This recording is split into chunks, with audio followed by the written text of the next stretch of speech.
Bonjour et merci de nous rejoindre pour ce point d'actualité sur le marché immobilier en Grèce. Et oui, nous allons parler de la Grèce et nous allons le faire tout de suite avec mon expert en plateau, c'est Jürgen Koltz. Jürgen, bonjour. Bonjour Bogdan. Vous allez bien? Très bien, et vous-même? Alors, dans quel état est l'immobilier grec aujourd'hui?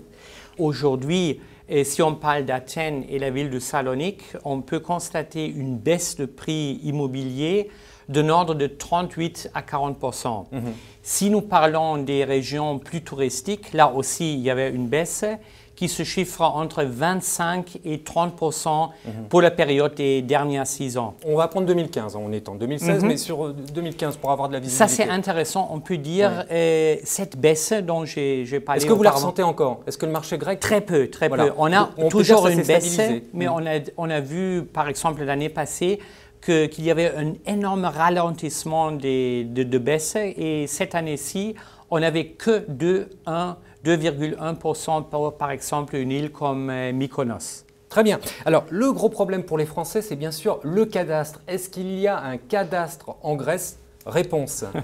J'aimerais spécifier votre question, Bogdan. Bien sûr, il y a un registre foncier qui est très important parce qu'au registre foncier, on a la liste de tous les actes d'achat qui étaient réalisés depuis très longtemps. Et ce qui fait partie d'un cadastre et qui se trouve dans un stade de développement en Grèce, c'est le captage numérique et le catalogage de tous les terrains qui se trouvent sur la superficie nationale. Ça, on a aussi commencé à faire. On a aussi des technologies numériques comme partout.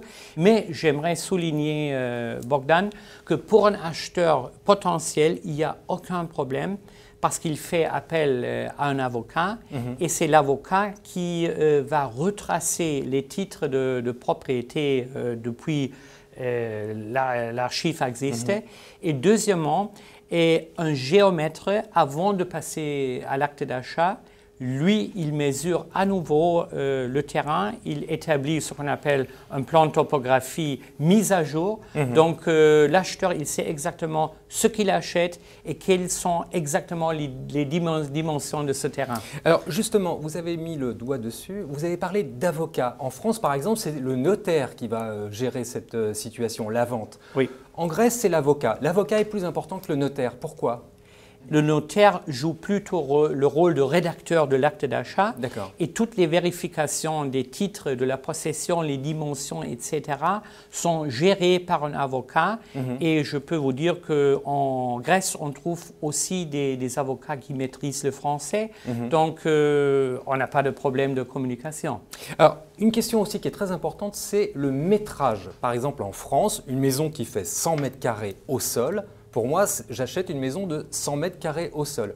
En Grèce, ce n'est pas le cas. En Grèce, on inclut l'épaisseur des murs dans la surface habitable. Quand on ne le sait pas, c'est embêtant. Alors, on perd combien sur la superficie au sol? Il n'y a pas de pourcentage concret combien on perd, mais il faut réduire de la surface indiquée dans les publications environ 12 à 15% de surface. D'accord, donc une maison de 100 mètres carrés des murs ne ferait plus que 85, c'est ça? Exactement, comme exemple, oui. Bon, alors, est-ce qu'il faut investir en Grèce aujourd'hui? Clairement dans les îles, parce que les îles ont beaucoup d'attractions.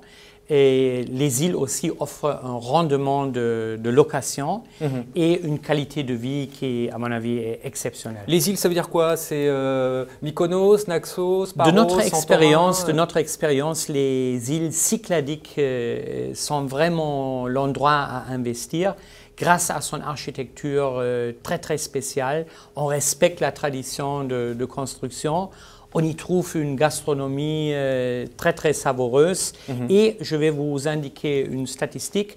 Trivago a fait récemment une recherche et on trouvait parmi les top 10 des îles dans la Méditerranée, il figurait que 7 îles sur 10 étaient des îles grecques. Donc c'est pour moi une preuve que ça vaut la peine. Elles sont desservies par des aéroports, ce qui est le cas de Santorin, ce qui est le cas de Mykonos et Paros également. Paros, c'est un cas très spécial parce que Paros est une île résidentielle et récemment, on a ouvert un nouvel aéroport qui facilite les vols vers Athènes et à partir d'Athènes pour le reste d'Europe et même hors d'Europe.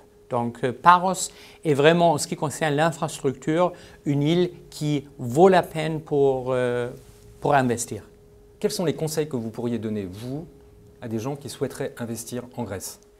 Il faut s'adresser à un professionnel, un courtier professionnel qui a une licence, qui est agréée et qui peut-être parle aussi français, parce qu'il y en a des agents qui parlent. Très bien, Jürgen, merci beaucoup pour toutes ces explications. Merci à vous aussi.